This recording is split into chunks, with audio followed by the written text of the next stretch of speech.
Hello everyone, and welcome to the Thompson Family YouTube channel. My name is Jada Brown Thompson. And this is Jerome Thompson. And we are back with another video. So we have a series going on right now that's called Immigration Advice on our channel. And we're essentially talking about Jerome's journey from migrating from Jamaica to the US by way of J1 the visa, and we talk about how to adjust your status to that of a permanent residence. So far on our channel, we did a few videos on the J1 visa waiver. You guys can check it out.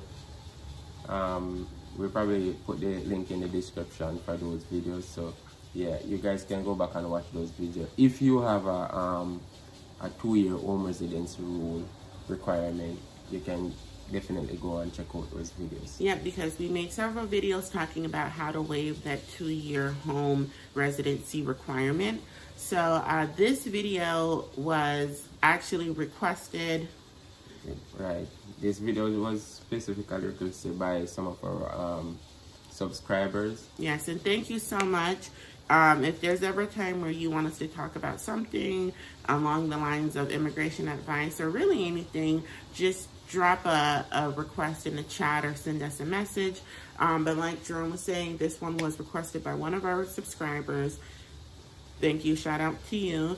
And this video will be all about how to apply for the Employment Authorization Document and you know, Jerome's own experience applying for it. So why don't we talk a little bit about what the EAD document is? So yeah, the EAD document is basically, it allows you to work within the US for 2 years.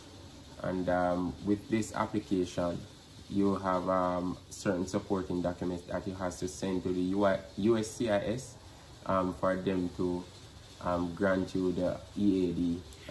Yep. So as you guys know, when you're adjusting your status, like let's just say you're adjusting from a J1 to that of a permanent residence, once you waive the 2-year residency requirement, it doesn't automatically grant you permission to stay in the US, and it doesn't grant you permission to work in the US. So once your original visa, you know, what's the word, expires, the one that you had, or you're out of status, you then have to go get the EAD, so you're able to work legally, you know, not under the table, but you're able to work legally within the United States. Right. So in this video, we're going to talk about how to apply for it.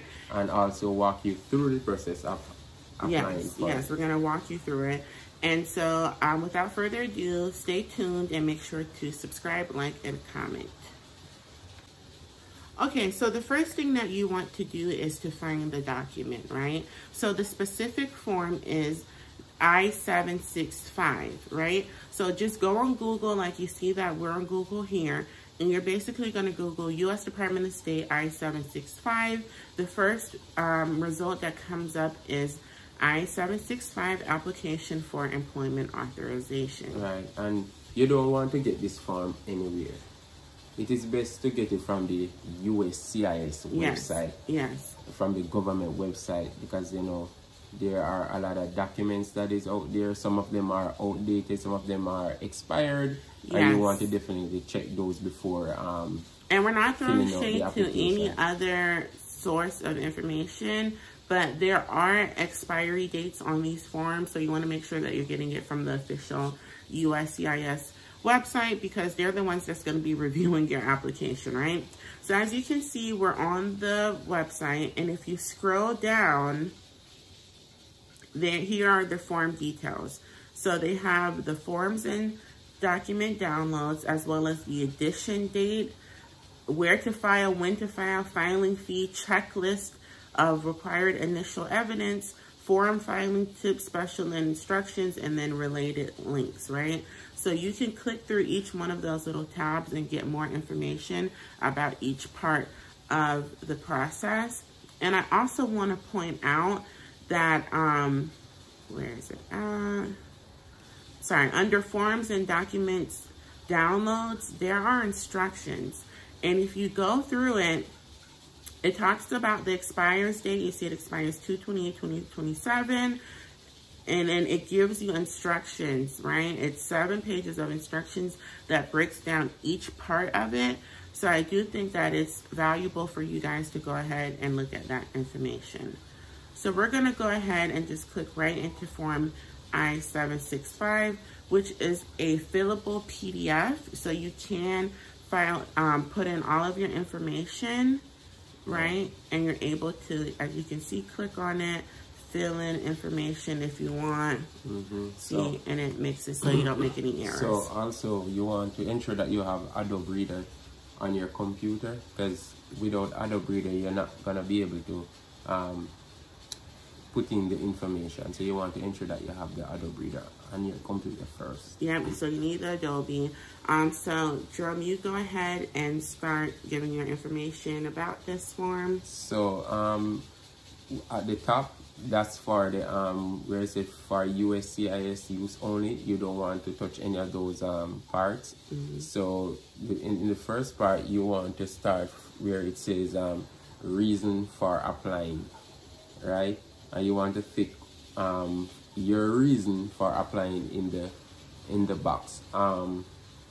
My reason was initial permission to accept employment. So that's my reason for applying. And most of you who are watching this video, that is going to be, if you've never had a work permit before, or EAD as they call it, then that's what it is. Initial permission to accept employment. 1B is like if you had one and you need to get it replaced. And then 1C is if you want to renew your EAD. So if you're watching this video, most likely your 1A, initial permission to accept employment. So you would just hit the box, boop, and then you move on. So part 2 is information about you. So you want to read this carefully. It can be tricky, but you want to put in your family name, which is your last name, and then you move on to your given name, that's your first name, and then your middle name. You want to ensure and double check that these are spelled correctly before printing out these applications. Okay, now this part is if you're, well, you could be a man as well, but these are your other names used. So if you were married and you had a different maiden name, then you will put this information in here. Right. Okay, and then moving on, part 2 is information about you continued. So here you will put in your US mailing address, and as you can see, it asks you questions like, is your current mailing address the same as your physical address, right? So if that is different, then you have an opportunity to put in your US physical address. And notice here, guys, it says US. So don't put in your Jamaican address. Don't put in your Russian address, whatever. Put in your US address. Okay? Moving on, now Jerome is going to talk about this part, other information. So, for your alien number, most of us, we doesn't have an alien number, so you want to probably leave that part blank. Only if you have an A number, you could fill in that information. And you had an A number, right? An A number, didn't you? No, I did not have an A number. Okay. My passport starts with an A number, but it's not an A number. Okay. And you doesn't have a USCIS online account number, so you want to also probably leave that blank. Unless, of course, you have that online account number. And then we talk about the gender, male or female. There's no other boxes. And then it talks about your marital status. So you single, married, divorced, widowed. Number 12, have you previously filed, and let me go back to marital status. Now, I know some of you are adjusting your status via marriage, but if you are not married legally yet, do not select married because you have to be legally married. Right. Okay. 12, have you previously filed Form I-765, yes or no? Has the Social Security Administration ever officially issued a Social Security card to you? Yes or no? Now, there's a note here that says, if you answer no to 13A, skip to 14. If you answered yes to 13A, provide the information requested in item 13B, which if you go up 13B, they want to know your social security number, right? And then if you don't have a social security number and you skip to 14, it asks, do you want them to issue you a social security card? Yes or no. Now, if you don't have one, I suggest saying yes, you want one, because most places that you go to in terms of like applying for an apartment, applying to get a mortgage, most of those places are either going to want an ITIN number or a social security number. And most importantly, they need it for a job. So, yeah, right. So you need to have a social security number. And it just makes it easier in terms of applying for things. I mean, of course, you can get by without it, but quick note, let me tell you a story. I'm a realtor and I'm working with a client who does not have their social security number, and it's been very difficult to find him a place to live, even though he has a job and he can show the money in his bank account. Those landlords are so used to dealing with social security number that they want to see that or the ITIN. All right. And then 15 is the consent for disclosure. You authorize them to the SSA to get information to assign you a social security number. Okay. Right. And we're moving on to your father's name. So you want to fill out your father and your mother's name in each specific box or line. So you can go ahead and put it. We are not putting in our information. We are just walking you through the process of doing it. Right.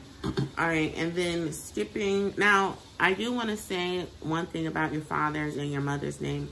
Make sure it's the same spelling that's on your birth certificate, because I know sometimes the name could be different, whatever. Spell it the way that's on your official government documents, okay? Right. Moving on to your country or countries of citizenship or nationality. So this is where you list the countries where you're a citizen or a national, okay? So like for Jerome, that would be Jamaica, right? So there's some people who have multiple citizenships. If you do, cool beans, put that in here. Moving on, place of birth.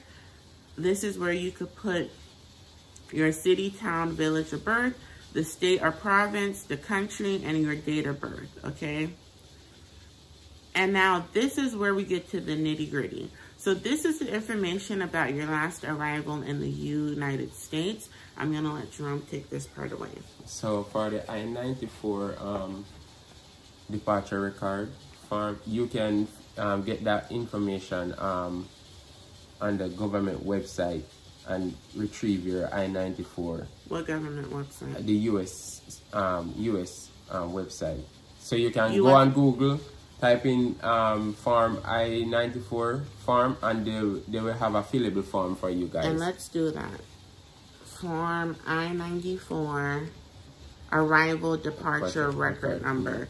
So here it is right here, because this is important, guys. So as you can see, I Googled it, Form I-94. If you go right here, it issues Form I-94 arrival departure record to aliens who are admitted to the U.S., adjusting status while in the U.S., which is what we're doing right now, right? Or extending their stay. So right here, you can get your most recent I-94. You can view your travel history. And then once you have that information, you then input it here. So you put your arrival departure record number if you have it, which you most likely will. You put that in here. Right. So the I-94 form basically show your travel history to and from the U.S. So it will outline the dates and which airport you have flying into and flying out to out of the U.S. Right. So that is super important that you retrieve that from the government website, U.S. government website. USCIS. Right. So the next one is a passport number. In my country, most of us you want to look at the top for your passport number, right? And you want to put that in. Most of us in Jamaica. In Jamaica, passport number starts with A, so you want to also put that in. for the travel document and number. wait, I want to say one thing, and make sure, guys, that it's your most recently issued passport, because I don't know how it is in every country, but like if you get a new passport and your number has changed for some reason, you want to make sure that you're using your most recent one. Okay, now we talk about the travel document number. All right, so I didn't have a travel document number, so I leave that blank. Left it blank. Right, so country, that passport, that issued your passport, Jamaica, and I put my expiration date for a passport. So you want to check your passport to ensure that you put in the right dates and year when your passport is expired or about to expire. And you also... And it needs to be exact. Whatever that exact date is, you need to put that. Then talking about the date of your last arrival into the U.S. on or about. As you can see, it doesn't have to be exact because of the wording on or about. But you want to make sure this is as exact as you can get it. And like we said earlier, use the I-94 departure record because it will say when you first entered the U.S. So you want to use your most recent arrival and put that here. And then it'll also tell you, question 23, the place of your last arrival into the United States. Right. So you want to put where you first landed inside the U.S. So if you're flying into Atlanta airport, that's where you want to put Atlanta. Right. So when you leave your country and you come here, what is the first place that you arrived? Right. Which city, what state? All right. Moving on to question 24, the immigration status at your last arrival. So even though you're trying to adjust your status, what was your original status? So like for Jerome, he was a J1. What is yours? Are you a visitor? You have a B1 visa? You came on what is the other one? H2B? Like, what is your immigration status? You put this here. For Jerome, that was a J1 intern. J1 intern, right. Okay. Then question 25 is your current immigration status or category. So let's say you came in on a J and then you switched to, I don't know, one of the others. That would be, you know, you could put this in. And it also says right here, no status or category. So if you're out of status, what are you now? No status. Right. And also, question 26 said, student and exchange visitor information, your civis number. So you can find your civis number on your DS 2019 form at the right hand corner at the top of the paper. That starts with an N, so you basically want to put in that number and ensure that you double check this number to ensure that it is correct. Okay, now this is the nitty-gritty, number 27, right. Eligibility category. So, as you can see from the instructions, it says, refer to the Who May File Form I-765 section of the Form I-765 instructions to determine the appropriate eligibility category for this application. I showed you guys the instructions. Make sure you read that because as you can see, this form is referring to it, and Jerome will talk about more about this eligibility category. All right, so so this category, in my application, other person's application can be different, but in my situation, I put in the box, I put CO9, which basically I got this from Google.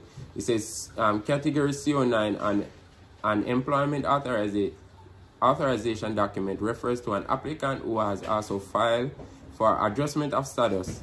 Adjustment of status allows an eligible individual in the U.S. to become a permanent resident without returning to their home country.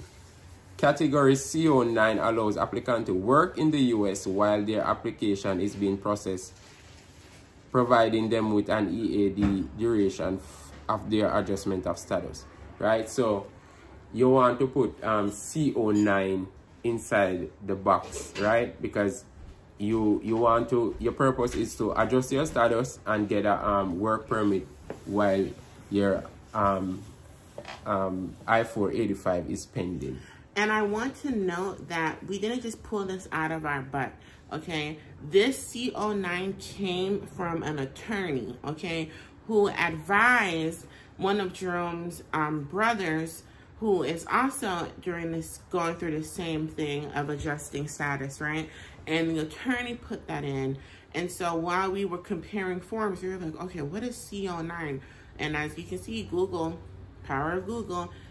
So we put that in and it was approved, okay? So did you want to say anything else about this? Okay, moving on to 28. This is STEM OPT eligibility category. And so this, I don't know much about this. I'm thinking this is somebody, if you're in the STEM, science, technology, engineering, mathematics, if this is your eligibility category, you will fill this in. And you see it says, what's your degree, your employer's name, all this stuff. This doesn't apply to Jerome because yes, he has a degree in the STEMs, but he's not looking to get an employment authorization under one single employer. This is a broad EAD, which means he can work for anybody and he's not tied to an employer. Right. Okay, so we're going to skip this right here because this doesn't apply to us. Okay, as you can see, question 30, it said if you use category C8, have you ever been arrested for or convicted of any crime? Okay, yes, no, this was no. I mean, no, he hasn't been arrested or convicted of any crime, but we didn't use that eligibility category. And also, when filling out this document, you want to be as truthful as best as possible because if you tell any lie, trust me, they are going to find out. So transparency is the best key. Okay, so now we're moving on to part 3, applicant statement, contact information, declaration, certification, and signature.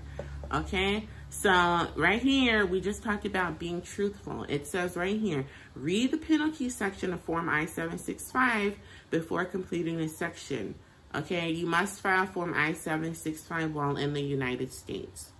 So therefore, you can be in another country and filing for a work permit. Yeah, that doesn't work. All right, so right here the question is, I can read and understand English. I read and understood every question. This is just certifying your declaration. So here you select yes. If no, I don't know how you'd be watching this video, but if no, you can't understand English, then you need to put your interpreter here. And then here, if you have somebody who prepared these documents for you, most likely they're going to be putting in their information. So at this point, they're asking for your contact information. They're saying your daytime telephone number, your email address. Now, it's important to note, this is not saying what is your American spouse's information. No, it's not asking what is your mom's information. No, they're asking for your information because if they have follow-ups, updates, questions, whatever, they need to be able to have a way to contact you. Right. All right, so this information right here is basically saying, did you do this? Do you agree all your answers are truthful? Is this correct? And you certify that under penalty of perjury, all the information that you submitted is truthful. And if so, you're going to sign here. And as you can see here, I cannot sign it. You have to print it out, right? Sign it and then scan it in. And then it has the date of the signature, which you can put in PDF. If you had an interpreter, you put in their information here. And their mailing address, their contact information, same with the preparer, full name, mailing address, etc. Part 5 is the preparer's statement. I'm not an attorney, yes or no. Their certification. And then this right here is if you have additional information. So if there was any part where you didn't have enough information to fill it in, like you had more names than what they had, you can put it in here. You can put the page number. You can put in the more information. If you need to explain something like you've been arrested or something like that, there's space for you to put the page number, the part number, the item number, and then your explanation. Okay, so that is basically it for the form. now we're going to talk about some tips and tricks in terms of doing this form, okay?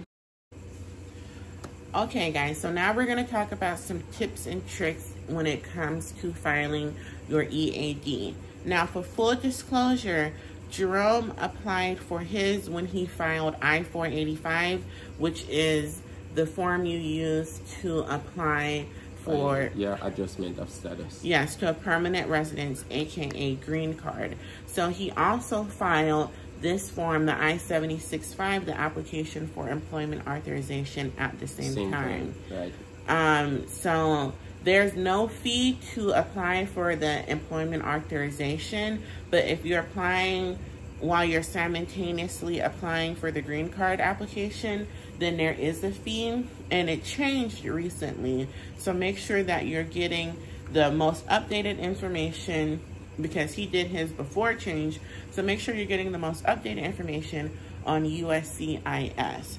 So we're gonna run through some tips. They're in no particular order, but these are tips to help you while you're working on your application. So you want to double check your application if there are any errors.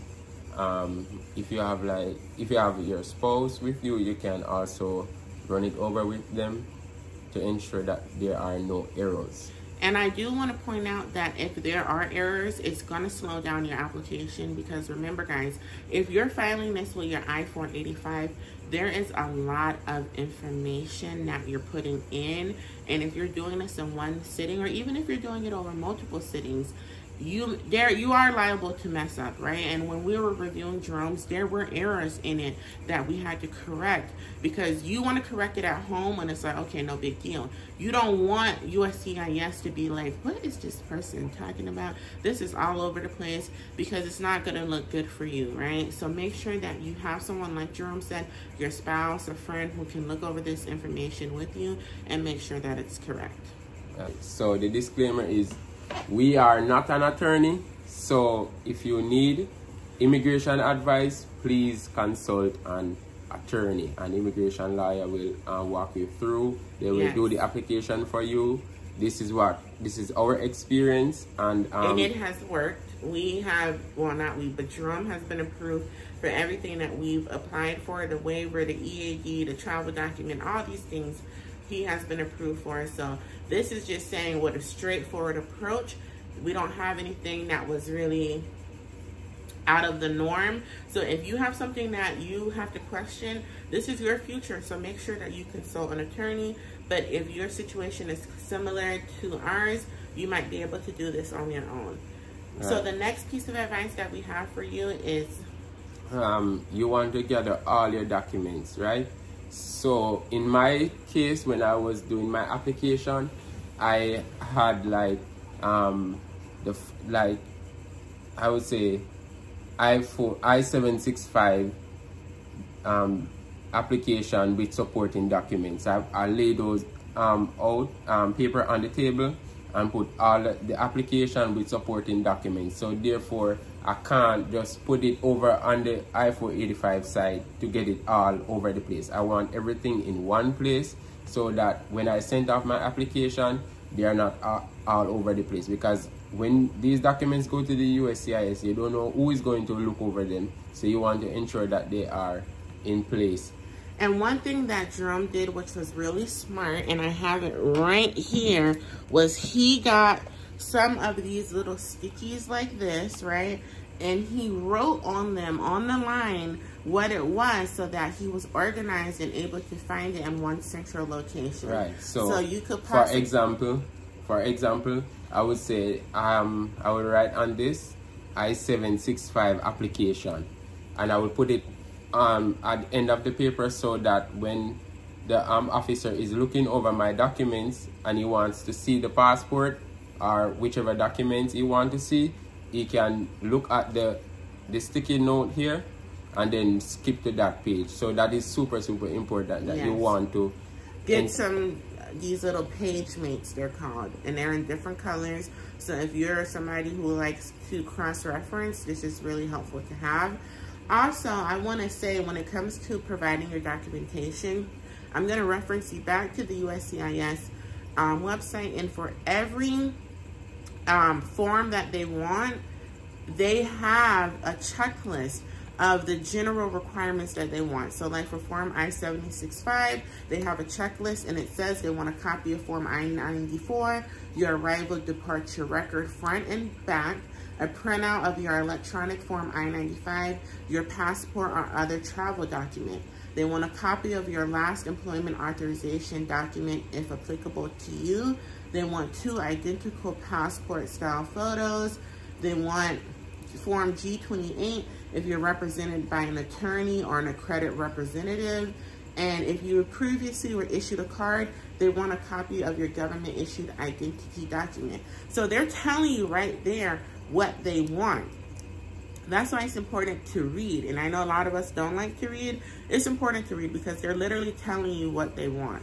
Okay? Right. And if you understand English very well, and you can basically, as we said before, in my case, we did the application ourselves. So we did exactly what they are asking for, and then we just...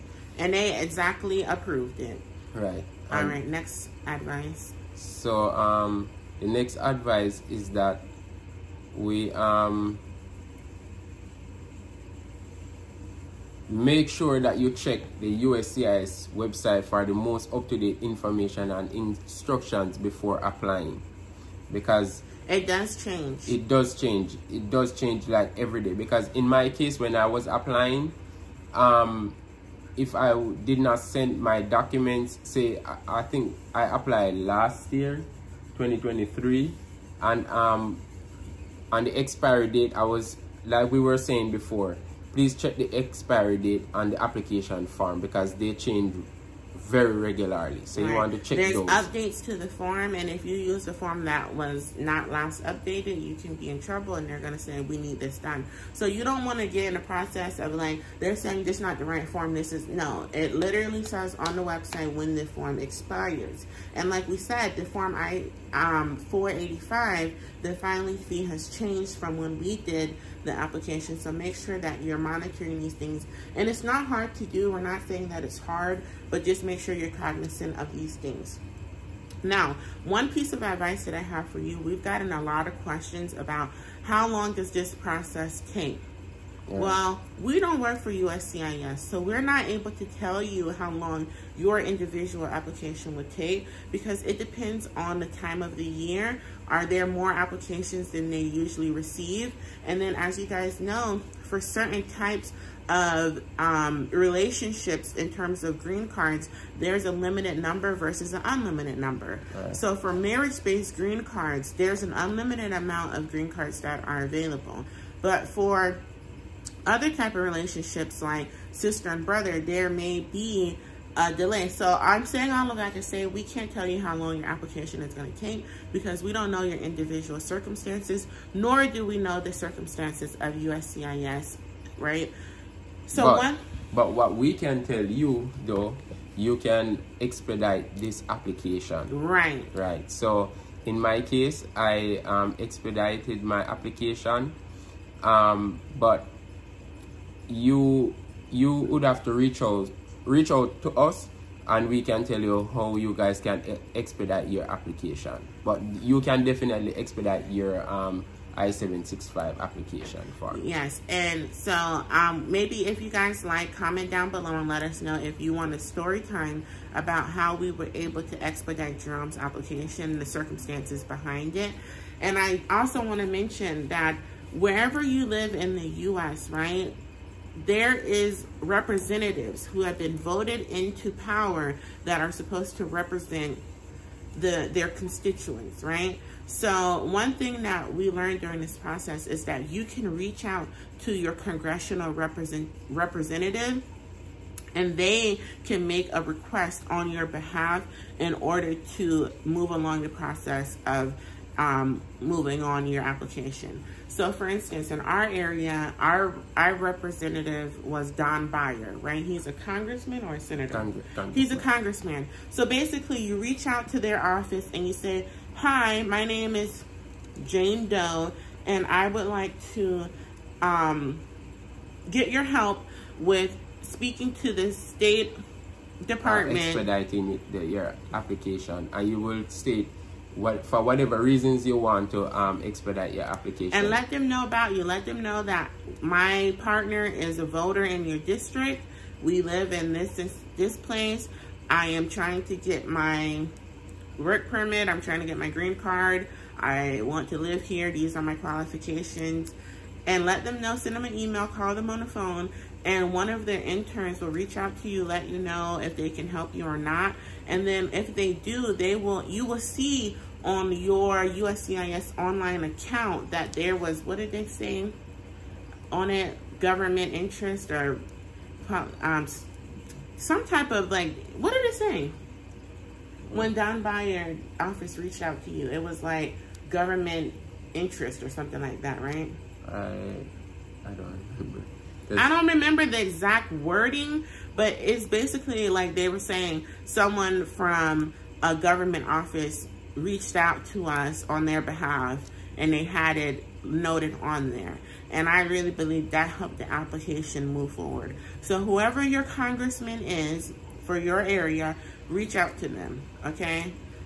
So and whatever when you're filling up, say for instance you're putting in it in an email, you want to put your address, because that is super important, because you can live all the way in a different state and put it say you're applying or you want to expedite it in a different, when you're living in the congressman or congresswoman area. So you want to ensure that you put your address on the yeah, it has to be the congressman for wherever you're putting your address on this application. Right. So anyway, that is it for our tips and tricks. It's really just about making sure that you're cognizant of using the right form, making sure that your information is correct to the best of your ability, ensuring that you have someone look over it, making sure that you know the filing fee, because they're not going to do it for free most of the time, right? So make sure you know your filing fee, making sure you use money orders or